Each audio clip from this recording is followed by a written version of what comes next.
সিরাজগঞ্জের কাজীপুরে মাদকাসক্ত ছেলে এবং মাদক ব্যবসায়ী দুই চাচাতো ভাইয়ের নির্মম প্রহারে প্রাণ হারিয়েছেন সেলিম রেজা নামের এক কৃষক।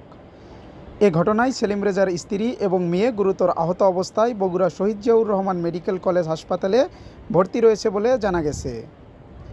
নিহতের ছোট ভাই সিরাজুল ইসলাম জানান, তার ভাতিজা দীর্ঘদিন ধরে মাদকাসক্ত থাকায় পারিবারিক কলহ লেগে থাকত।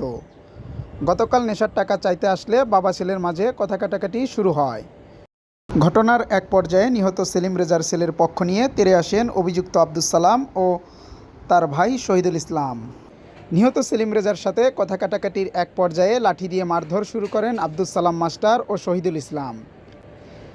এদিকে স্বামীকে মারতে দেখে স্ত্রী জান্নাতি খাতুন এগিয়ে এলে তাকে মারতে শুরু করেন অভিযুক্তরা। লাঠির আঘাতে মাটিতে লুটিয়ে পড়েন সেলিম রেজা। অবস্থা বেগতিক দেখে ঘটনাস্থল থেকে পালিয়ে যান নিহত সেলিম রেজার ছেলে জাহাঙ্গীর ও তার দুই চাচাতো ভাই আব্দুস সালাম মাস্টার ও শহীদুল ইসলাম।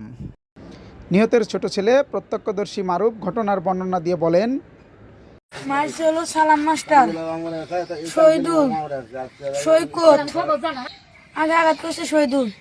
আমার বোন আহত হয়েছে, আমার মা আহত হয়েছে, আমার বাবা মারা গেছে। চোখের সামনে আমার বাবা মারা গেছে, আমার চোখের সামনে মরে গেছে, আমার চোখের সামনে মরছে।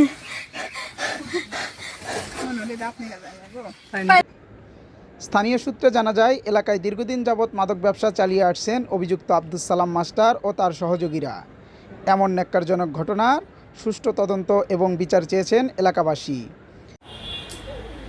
এই ধরনের হত্যাকাণ্ড আসলে খুবই দুঃখজনক এবং এটা সরাসরি মাদক চোরাকারবারি এবং মাদক সেবন যারা করে তাদের দ্বারা হয়েছে এবং এলাকাবাসী সবচেয়ে বেশি সন্দেহ করতেছে আব্দুস সালাম মাস্টারকে, যিনি একজন মাদক ব্যবসায়ী এবং মাদক সেবনকারী এবং উনি হত্যাকাণ্ডের মূল হোতা।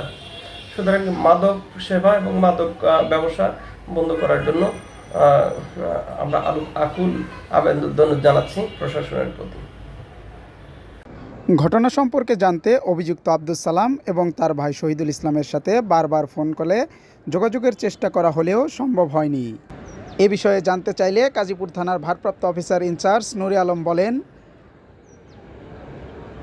হ্যাঁ, এটা পারিবারিক কলহের জের ধরে একজন মারা গেছে, বগুড়া হাসপাতাল চিকিৎসাধীন অবস্থায় মৃত্যুবরণ করছে। সেখানে তার লাশ পোস্টমর্টম করা হয়েছে। আমরা মৌখিকভাবে তাদের কমপ্লেন পেয়েছি, তারা ওই দাফন কাফনের জন্য একটু ব্যস্ত আছে। তো লিখিত এজাজলে আইনগত ব্যবস্থা প্রক্রিয়াধীন।